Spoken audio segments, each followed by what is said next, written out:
Oke, kita ngobrol-ngobrol sedikit ya sama analis sepak bola. Ini ada Budi Setiawan, ini pendiri Football Institute. Selamat pagi Mas Budi. Selamat pagi. Selamat pagi Mas Bayu. Oke, Mas Budi, langsung saja. Indonesia menang 1-0. Apa analisis Anda? Sudah sesuai dengan ekspektasikah permainan yang dilakukan oleh timnas kita? Ya, pertama-tama kita bersyukur dan mengapresiasi kemenangan Indonesia lawan Vietnam. Ini akhirnya kemenangan kedua kita dalam 6 pertandingan terakhir melawan Vietnam. Pertama kemarin pada saat Piala Asia, yang kedua pada saat Piala Dunia kualifikasi ini. Ya, kalau tadi pertanyaannya Bayu, apakah sudah sesuai ekspektasi? Sebetulnya secara hasil kemenangan iya, tapi bicara secara skor belum. Apalagi bicara tentang skema. Ya, kita bisa lihat dalam 30 pertandingan pertama, babak pertama, bahkan sampai habis babak pertama, skema sama sekali tidak jalan. Ada beberapa pergerakan dengan bola, tanpa bola. Kita melihat banyak putus di tengah jalan, belum sampai melewati lapangan tengah, sudah banyak yang digagalkan oleh pemain Vietnam. Keadaan berubah ketika memasuki babak kedua, dan di mana Pratama Arhan masuk, dia bisa melakukan lemparan ke dalam yang sangat fenomenal, yang sesuai dengan keahliannya dia, dan menimbulkan scrimmage di depan gawang, lalu gol lah dari Egy Maulana. Nah, artinya dengan kemenangan 1-0 kemarin, ya memang kita happy, kita senang, tapi secara bagaimana kita mendapatkan kemenangan itu, saya rasa semua publik sepak bola maupun yang menonton, baik itu di stadion maupun layar kaca, ya tidak puas dengan permainan yang disajikan pada pertandingan kemarin malam melawan Vietnam. Jadi tentu ketika pertemuan selanjutnya tanggal 26 di Hanoi, ini akan menjadi PR berat bagi timnas kita untuk bisa mencuri poin atau bahkan harus menang juga melawan Vietnam di kandang mereka. Iya, kalau Mas Budi melihatnya itu belum sempurnanya itu karena strategi yang sepertinya ada angin gitu, atau seperti apa ya? Ya, kita lihat aliran bola dari kaki ke kaki tidak jalan. Ada beberapa yang memang baru bergabung di dalam tim nasional, tapi itu kan tidak bisa menjadikan alasan. Kita bisa ngelihat penampilan debutnya Jai Inses kemarin, dia baru pertama kali main di timnas Indonesia, tapi dia boleh dibilang adalah man of the match. Dia adalah supporter darling, dia adalah media darling dalam pertandingan kemarin. Dia sukses bisa menghalau permainan Vietnam, bahkan dengan tenang memutus aliran bola dari kaki pemain Vietnam.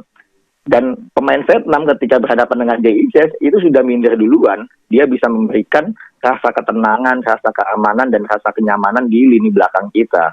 Itu menjadi sebuah kekuatan lini belakang kita yang kemarin itu betul-betul kita sangat happy dan tidak was-was gitu dengan adanya Jay Inces kemarin. Oke, itu kan catatan buat lini belakang kita ya.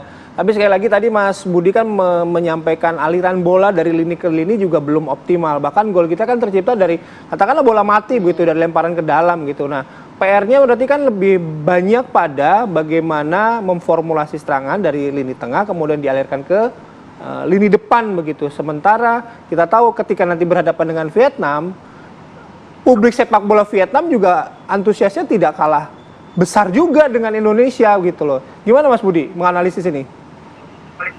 Ya, artinya boleh dibilang kemenangan kemarin itu bukan lebih kepada performa dari para pemain timnas di lapangan, bukan kepada skema dari pelatih Sintayong. Kita nggak melihat sebuah skema permainan one-two yang demikian efektif seperti yang pernah diperlihatkan dalam pertandingan-pertandingan sebelumnya, khususnya di Piala Asia. Pertandingan kemarin malam itu betul-betul mandek semua. Kalaupun tercipta beberapa peluang, 1-2 peluang, beberapa peluang sampai dengan terjadinya gol, sekali lagi itu bukan dalam sebuah skema permainan yang memang itu menjadi ciri khas dalam permainan sepak bolanya SPY ataupun sepak bola timnas kita. Itu lebih kepada kualitas individu para pemain, khususnya pemain naturalisasi yang sudah tergabung dalam tim nasional kita. Kita bisa melihat pemain-pemain seperti Jai Inces, lalu Hapner, dan beberapa pemain naturalisasi yang lain, mereka tidak sulit untuk melakukan kerjasama dengan pemain-pemain yang lain dan dengan pemain-pemain asli kompetisi kita sendiri pun kan pemain-pemain yang ada di timnas itu adalah pemain yang itu-itu aja. Kita nggak ngelihat ada pemain baru, baik itu dari pemain Liga 1.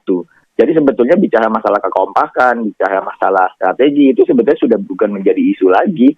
Karena itu adalah pemain-pemain yang sudah lama berkumpul dan mereka tahu gaya permainan masing-masing. Jadi ini catatan bagi Coach Sintayong untuk pertandingan selanjutnya.